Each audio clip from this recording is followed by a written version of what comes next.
കോട്ടപ്പടിയിൽ അജ്ഞാത ജീവിയുടെ വിളയാട്ടം. മുട്ടത്തുപാറ സ്വദേശിയുടെ വളർത്തുനായയെ അജ്ഞാത ജീവി കടിച്ചുകൊന്നു. വ്യാഴാഴ്ച പുലർച്ചെയാണ് സംഭവം. വന്യമൃഗശല്യം കൊണ്ട് പൊറുതിമുട്ടിയ നാട്ടുകാർ ഭീതിയിലാണ്. കോട്ടപ്പടിയിൽ അജ്ഞാതജീവി നായയെ കടിച്ചുകൊന്നതായി പരാതി. കോട്ടപ്പടി മുട്ടത്തുപാറ സ്വദേശി സാബുവിന്റെ വളർത്തുനായയാണ് അജ്ഞാതജീവി കടിച്ചുകൊന്നത്. വ്യാഴാഴ്ച വെളുപ്പിന് 4 മണിയോടെ വലിയ ശബ്ദം കേട്ടതായി പ്രദേശവാസികൾ പറഞ്ഞു. പിന്നീട് നേരം വെളുത്താണ് നായയെ കഴുത്തിന് പരിക്കേറ്റ പറമ്പിൽ ചത്തുകിടക്കുന്നത് കണ്ടത്. വനപാലകരെ വിവരമറിയിച്ച് കാത്തിരിക്കുകയാണ് വീട്ടുകാർ. പ്രദേശവാസികൾ ഭീതിയിലാണെന്നും വന്യമൃഗശല്യം കൊണ്ട് പൊറുതിമുട്ടിയിരിക്കുകയാണെന്നും പൊതുപ്രവർത്തകനായ ജൂവൽ ജൂഡി പറഞ്ഞു.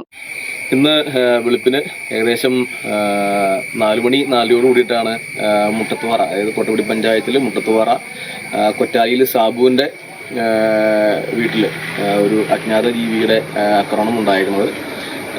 അവർ വളർത്തിക്കൊണ്ടിരുന്ന ഒരു പട്ടിനെയാണ് ഈ അജ്ഞാത ജീവി കടിച്ച് കൊന്നിരിക്കുന്നത്. കഴുത്തിനാണ് മുറിവുകൾ.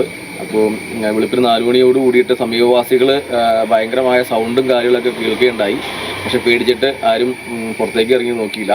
അപ്പോൾ ഇപ്പോൾ പട്ടീനെ കാണാതെ അവർ പട്ടിയുടെ ഉടമസ്ഥർ അന്വേഷിച്ച് ചെന്നപ്പോഴാണ് പട്ടി ഇങ്ങനെ ചത്തു കിടക്കുന്നതായിട്ട് കാണുന്നത്. അപ്പോൾ ഇവിടെ വനമേഖലയോട് ചേർന്ന പ്രദേശമാണ്. കാട്ടാന ശല്യം സ്ഥിരം, എന്നും രാവും പകലും കാട്ടാന ശല്യം നേരിടുന്ന ഒരു മേഖലയിൽ കൂടിയാണ്.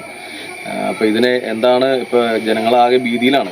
ഇതെന്താണ് സംഭവിച്ചേക്കുന്നത്, എന്ത് ജീവിയാണെന്നുള്ളതിനെ പറ്റിയിട്ട് ആർക്കും അറിവായിട്ടില്ല. മീഡിയ 60 കോതമംഗലം.